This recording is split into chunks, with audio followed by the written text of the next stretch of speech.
दोस्तों आज जो पारी खेली रोहित शर्मा ने, उससे मैं नॉस्टैल्जिक हो गया। नॉस्टैल्जिक का मतलब क्या होता है कि आपकी पुरानी यादें जहन में ताजा हो जाती हैं। 2008 में मैं पहली बार ऑस्ट्रेलिया आया था और सिडनी में यहीं पर रोहित शर्मा का पहला शतक ऑस्ट्रेलियाई जमीन पर मैंने लगते देखा था। इसी मैदान पे सचिन तेंदुलकर के साथ उसने उनकी पार्टनरशिप हुई। रोहित शर्मा ने 66 रन बनाए। इतने कॉन्फिडेंट दिख रहे थे कि इयन चैपल जैसे दिग्गज ने कहा कि इस लड़के में तेंदुलकर की बल्लेबाजी की झलक मिलती है क्योंकि ये मुंबई से आता है। ठीक है, रोहित शर्मा जो है तेंदुलकर की तरह कामयाबी तो हासिल नहीं कर पाए, शायद कोई नहीं कर पाएगा इंडिया में तो क्या वर्ल्ड में भी नहीं कर पाएगा। लेकिन अगर मुझे उस समय किसी ने कहा होता कि 2008 के बाद 2025 में भी मैं यहां पर आऊंगा और इसी मैदान पर 38 साल के रोहित शर्मा का 50वां इंटरनेशनल शतक देखूंगा, तो मैं उनको कहता क्या बकवास कर रहे हो, ऐसा कभी होता है क्या। तो ऐसी होती है क्रिकेट की स्क्रिप्ट। बड़े अपने आप को मैं भाग्यशाली समझता हूं और जितने 40,000 से जो दर्शक यहां पर आए थे वो भाग्यशाली समझते होंगे, क्योंकि ऑस्ट्रेलियाई जमीन पर जिस फेयरवेल, रोको की फेयरवेल सीरीज ऑस्ट्रेलियाई जमीन पर, क्रिकेट से फेयरवेल नहीं, वहां पर जिस पारी की उम्मीद थी रोहित शर्मा ने वो खेल कर दिखाई। अब बताइए, जिस सीरीज में रोहित शर्मा के बल्ले से सवाल उठ रहे थे वहां पर वो मैन ऑफ द मैच बनते हैं, मैन ऑफ द सीरीज बनते हैं, 200 से ज्यादा रन बनाते हैं, 50वां इंटरनेशनल शतक पूरा करते हैं, 900 ऑस्ट्रेलिया के खिलाफ 900। ये काम तो विराट कोहली ने भी नहीं किया, उनके 800 हैं। सचिन तेंदुलकर इकलौते ऐसे खिलाड़ी हैं जिनके 900 है।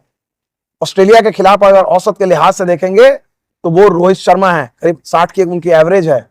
तो रोहित शर्मा और ऑस्ट्रेलिया का नाता जो है खास नाता है।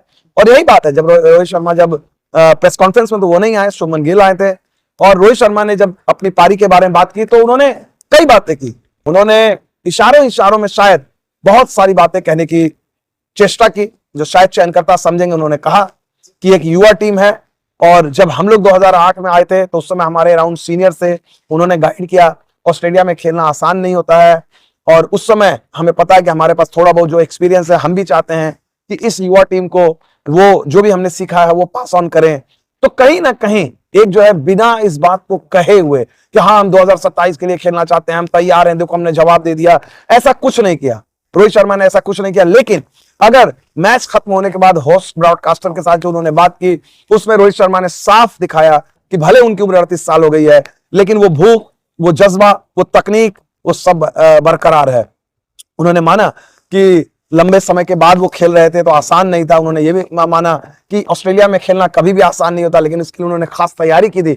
जो भी तैयारी की थी उस तैयारी ने उनको कामयाबी यहां पर दिलाई। और एक तैयारी हमने आपको बताया था कि इस मैच से पहले उनको पता था कि सिडनी में कोई उनको प्रैक्टिस नहीं होगी, तो एडिलेड में ऑप्शनल प्रैक्टिस के दिन भी आए थे। गौतम गंभीर उनके साथ थे, काफी उन्होंने समय बिताया था। यहां आने से पहले मुंबई में उन्होंने अभिषेक नायर के साथ वक्त बिताया था। कुल मिलाकर अगर देखा जाए रोहित शर्मा के लिए, अगर देखा जाए, आसान सीरीज नहीं थी। चैंपियंस ट्रॉफी के फाइनल में उन्होंने मैच जिताने वाली पारी खेली थी, ट्रॉफी जीती थी। एक ऐसे कप्तान जिसने चैंपियंस ट्रॉफी अनबीटन होकर जीती, उन्होंने वर्ल्ड कप जो है T20 वर्ल्ड कप अनबीटन होकर जीता था।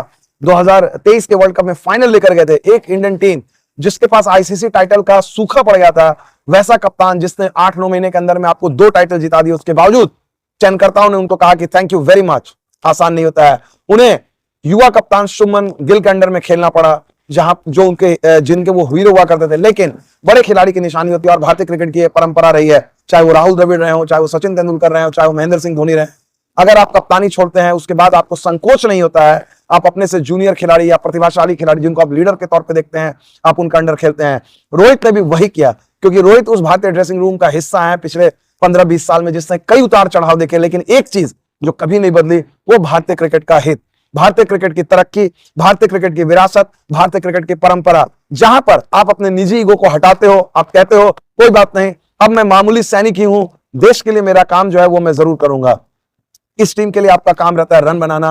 रोहित ने रन बनाए और सबसे बड़ी चीज अगर आप देखा जाए, आज जो उन्होंने 2 शॉट खेले एक्स्ट्रा कवर पे, जिस तरह से एडम जांपा को उन्होंने इनसाइड आउट खेला, और एक स्लॉग स्वीप जिसके बारे में रविचंद्रन अश्विन ने मुझसे पूछा कि फेवरेट शॉट क्या था, तो मैंने वही कहा, स्लॉग स्वीप। और मैं एक बात और आपको बताना चाहूंगा, मेरी जब रोहित का 50 हुआ तो रविचंद्रन अश्विन को मैंने कहा कि चलिए हम लोग शो कर लेते हैं। रविचंद्रन अश्विन ने कहा कि आप वेट कीजिए, रोहित 100 बनाएंगे। वाकई में 50 रन सिर्फ जब रोहित ने बनाए थे तभी रविचंद्रन अश्विन ने भविष्यवाणी कर दी थी कि शतक बनाएंगे। तो ये होता है, चैंपियन के खेल को दूसरा चैंपियन ही पहचानता है। आप लोग की क्या राय है, आप हमें अपनी राय दीजिएगा रोहित की इस पारी पे। हम लोग लगातार इस पर बात करेंगे। हमारा सफर जो है कैनबरा पहुंचेगा, T20 की टीम आ चुकी है, लगातार ये रिपोर्टिंग जारी रहेगी। आप लोगों ने बड़ा सहयोग दिया है और जब टीम जो जाएगी डिपार्चर, उससे रिलेटेड सारी चीजें आपको बताएंगे। फिलहाल हमारे साथ सिडनी क्रिकेट ग्राउंड से इतना ही, आपसे इजाजत लूंगा। Namaste Vimal bhai, my name is Bhavani. Everybody will gonna say that they are fan of Virat Kohli, Rohit Sharma, Suman Gill, KL Rahul, Shreyas Iyer. I'm big fan of you. I'm overseas Indian. I live in Australia in Sydney, but I rigorously follow you because you travel all over the world with our team. Frankly speaking, we need your weather report, any other things. Definitely, I'm the one who gonna watch your channel because every other channel will gonna follow for breaking news. I'm the overseas Indian.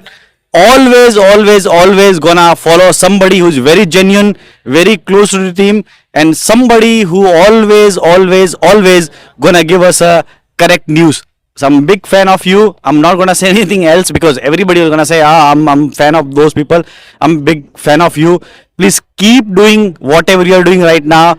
Definitely, we all, if not Indians, but all the overseas Indians will definitely gonna follow you. Thank you, Vimul bhai. Thank you very much.